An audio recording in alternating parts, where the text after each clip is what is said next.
thing we're going to do is we're going to get rid of decriminalization, get rid of the drugs off our street, get rid of the safe supply. All it is doing is destroying lives. We're going to bring that to an end. Yes! We're going to make sure in our healthcare system that we hire back our heroes. We're going to get rid of the mandates and get rid of all these silly restrictions that are put on there. Yes! And you know, we've got our health officer in British Columbia, the top health official in British Columbia. She goes off to Ottawa and she says that we should be doubling down on decriminalization and we should be making safe supply available in our grocery stores for people just to go in and pick up. What? Absolutely crazy. And I tell you what, the damage that is doing in BC is unbelievable. So she will not be working for a Conservative government. I can promise you that. Good! Yes!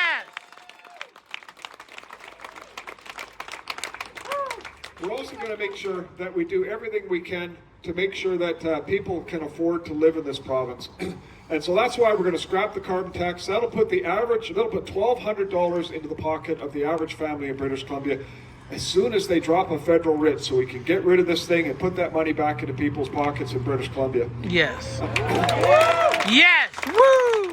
But we got to make sure that there's a federal writ that's dropped first, because if we don't, they might implement their tax. And I can tell you, getting rid of a federal tax is a lot harder than it is getting rid of a provincial tax. So we got to make sure we do this right so that they can't come in and mess things up here for British Columbia. Exactly. On top of that, with affordability, and my staff wanted to call it this, we're going to implement what's called the Rustad rebate, which is up to $3,000 a month for your rent or your mortgage or your strata fees that you're going to be able to apply for a tax credit. That'll be equivalent to about $1,800 a year for people in British Columbia in terms of savings. So between the two, that is close to $3,000. That is the largest tax relief that households will ever seen in BC's history. Wow! Awesome. But you know, there's something more that we need to talk about too, and that's what's going on our streets with crime. I hear it from businesses and from community people. People don't feel safe walking downtown anymore. Businesses are struggling with product walking out the door.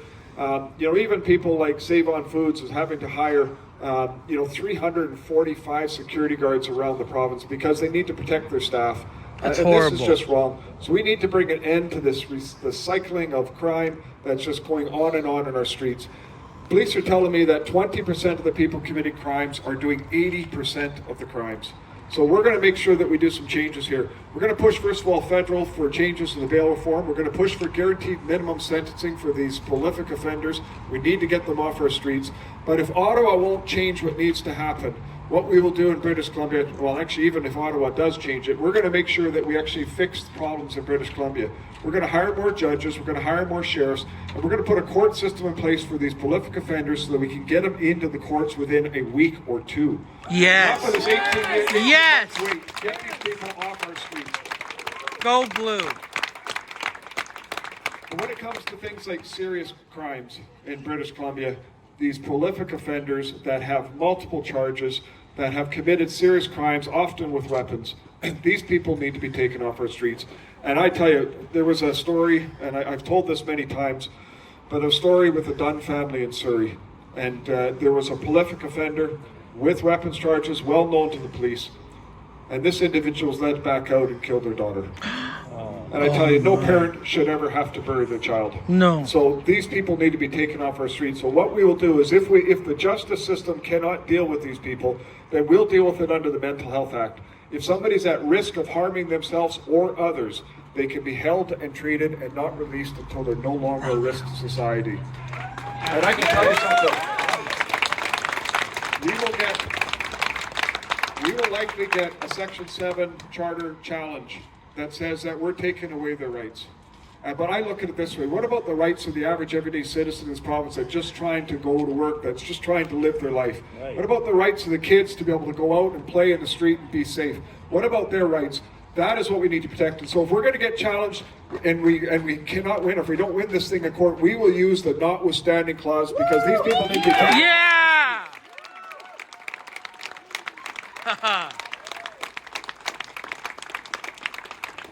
I want to talk for just a minute about addictions, because we're seeing so much with drugs and what's going on in our streets. And so many people have lost their lives to an overdose. There's a monument up in Campbell River that has one small blue flag planted in the ground for every boy and man who's lost their life. 12,000 flags Wow. in BC. And more are being added every month. And this is just unacceptable. You know, last year there was just over 5,700 people that died from an overdose in Canada. And close to 2,500 of those were in British Columbia. Wow. Close to half of the people in the country. Clearly what we're doing is absolutely wrong. So we're going to build out significant recovery, everything from short-term recovery, doctor-prescribed treatment, to longer-term recovery. But one of the things that I'm most proud about what we're going to do is we're going to introduce what we call involuntary compassionate treatment. What I mean by that is if you have an 11-year-old daughter who is addicted, any parent would want to do everything they can to try to make sure that child gets clean and gets an opportunity to build a future. In British Columbia today, if that child does not want to go into treatment, as a parent, you have no options. Wow. There's nothing you can do in British Columbia except perhaps take out a second mortgage and send them south of the border for treatment. And I think that's wrong. I think British It's Columbia horrible. needs to have the ability for parents to be able to do everything they can for their children right here in British Columbia. Yes. And so we had a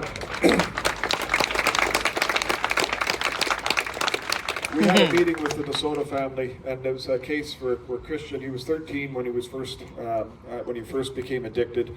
The teachers knew about it and didn't tell the parents. Shame. And it Wow. was later the parents found out about it, and they struggled with the system for years, trying to get help for their son, in and out of treatment and stuff. And eventually, unfortunately, the son passed away from an overdose. So in honor of Christian, we're going to name it the Christian's Law, which will be a law in place so that parents have the ability to be able to treat their child, to make sure that to give them the best opportunity they can to be able to recover right here in British Columbia. Beautiful. To Christian. You know, today we announced something else as well. You know, I love seeing the geese because, believe me, when I'm at home, I often have geese in my front yard, especially during the summer and the spring, and I love seeing them fly south. But Yes. I always look at it though, and I think, just think about all those geese flying south. They're heading south of the border. Just like 1/3 of British Columbians under David Eby, they want to leave this province. And Yeah. that is just wrong. We got to change that. We do. In any case, just today, I was at a food bank, a community kitchen that is being run in Surrey. And the community kitchen has lost its funding, and by December 12th, it's going to have to close down. And it serves about 200 meals a day to people who are desperately in need of it. And I just look at it and I think this is something that government should have the compassion to be able to help for these people that are in need. And so we're going to make sure that we have ongoing funding, annual funding that goes in place to be able to support food banks and kitchens in British Columbia. The need is unbelievable. We have seen a 57% increase in food banks under David Eby and what has happened in British Columbia. Like I say, the worst part is we've also seen a 30% reduction in donations because people are struggling just to put food on their own table.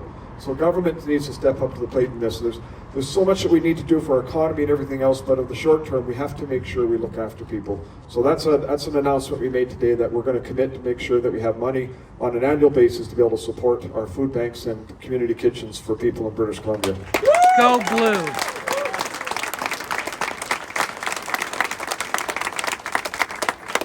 I want to end with two more things. First of all, in our education system, Soji's got to go, okay? We've got to get to a place. Yeah.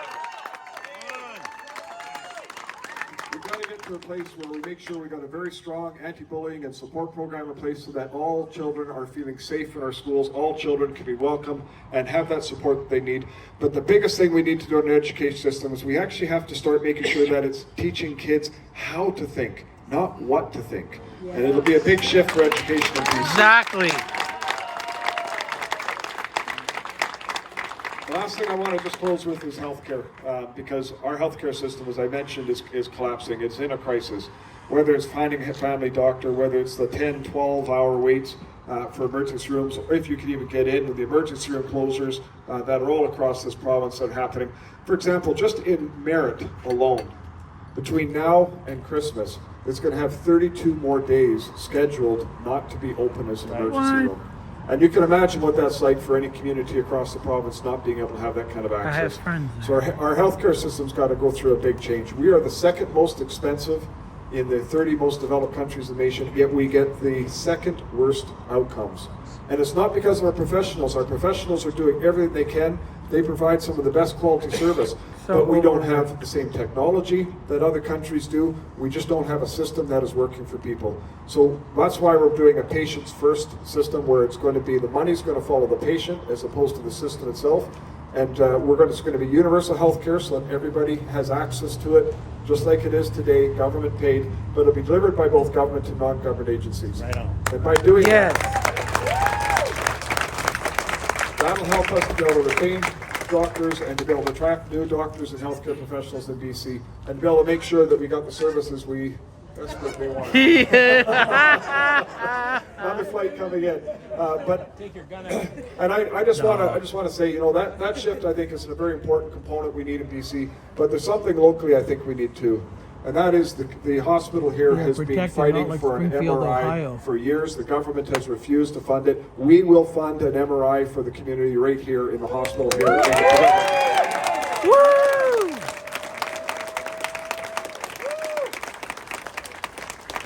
These are important things that need to be done. I mean, we gotta build homes. We gotta get the government out of the way. We gotta structure all that. We've got to make sure that we unleash our economy. There is so much delay and drag from what government does in British Columbia. It takes 3 months to get permit across the border if you want to build something as simple as a warehouse, and it can take 2 to 3 years here in British Columbia. This is ridiculous. There's so much bureaucracy that's being built up. We've got to strip it away and Like unleash our Edison. economy, drive investment, and most importantly, drive it so that we can see profits that drive wage growth. Because we can only do so much with taxation to be able to help with affordability. And it is the biggest issue we're facing in the province. We need to make sure that people can invest in this province, that there's a reasonable expectation for return, but most importantly, so that they can pay the wages that are needed in this province so people can afford to live here.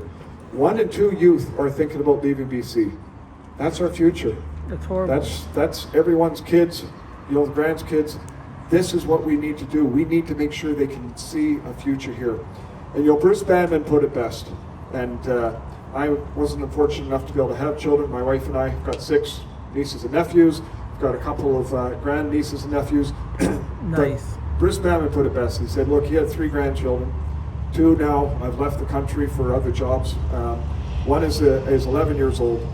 And he said he wants to make sure that we do everything we can, because he doesn't want to come to a day where he's helping his grandson pack his bags. No. And the grandson turns to him and say, why didn't you fight for us? Exactly. That is why we need to change, folks. We need to We build a do. system for people of British Columbia. We need to make sure that there's hope, that there's prosperity, and that we can bring this common sense back to British Columbia. Thanks everybody for coming out. Thanks for being involved. Go Blue!